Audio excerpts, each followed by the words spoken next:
মাইকের কাছে এমন এক ভয়ঙ্কর ক্ষমতা ছিল যেটা নিয়ে প্রতিটি পুরুষ শুধু স্বপ্নই দেখতে পারে। যদি কোনো মেয়ে তার চোখের দিকে মাত্র 3 সেকেন্ড তাকাতো, তবে সেই মেয়েটি পাগলের মতো তার প্রেমে পড়ে যেত। সে ঠিক তখনই এক মেয়ের ঘর থেকে বেরিয়ে আসছিল।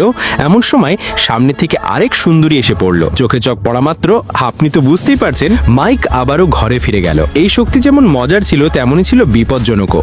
কারণ এই কারণে সে প্রতিদিন অফিসের জন্য দেরি করত। হোটেল থেকে বেরিয়েই সে বসকে ফোন করে বলল, আমি রাস্তায় আছি। কিন্তু তখনই ট্যাক্সি চালক তার দিকে মুচকি হাসলো। যখন সে অফিসে পৌঁছালো, বস সাফ জানিয়ে দিল, তোমাকে চাকরি থেকে বরখাস্ত করা হলো। কারণ কোম্পানির প্রতিটি মহিলা কর্মী, এমনকি বসের মেয়েও মাইকের সঙ্গে জড়িয়ে পড়েছিল।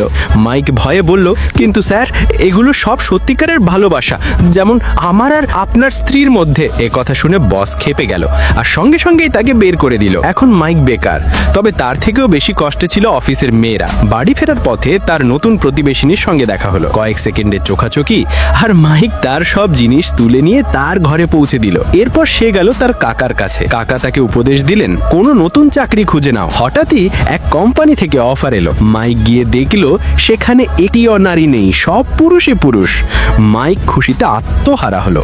অবশেষে এবার একটা স্বাভাবিক জীবন পাবো। সন্ধ্যায় কাকা উদযাপনের আয়োজন করলেন, কিন্তু শীঘ্রই সত্যটা সামনে এলো। আসলে কোম্পানির মালিক ছিলেন এক অত্যন্ত সুন্দরী এবং শক্তিশালী নারী, যিনি এক প্রভাবশালী ব্যক্তির প্রেমিকা ছিলেন।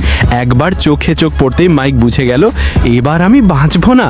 নিজেকে বাঁচাতে সে চিকিৎসা করানোর সিদ্ধান্ত নিল। কাকা তাকে বিখ্যাত মনোচিকিৎসক লুসির নাম বলল। মাইক তার কাছে গেল এবং অবাক হয়ে দেখলো, লুসিকে দেখে তার কোনো প্রতিক্রিয়া হলো না, আর লুসির উপরও তার জাদু কাজ করলো না। চিকিৎসা শুরু হলো, কিন্তু অনেকবার চেষ্টা করার পরও ব্যর্থ হলো। তখন লুসি এক মানসিক খেলা খেললো, প্রত্যেক মেয়েকে আমার মতো ভেবে দেখো। আশ্চর্যজনকভাবে এটা কাজ করলো, কিন্তু হঠাৎই এক সুপার মডেল সদৃশ বা সুন্দরী সামনে এসে দাঁড়ালো। মাত্র 3 সেকেন্ডের মধ্যে সব আবার গন্ডগোল হয়ে গেল। শেষে লুসি শেষ চাল খেললো। সে জানালায় উঠে পড়লো এবং লাফ দেওয়ার ভান করলো।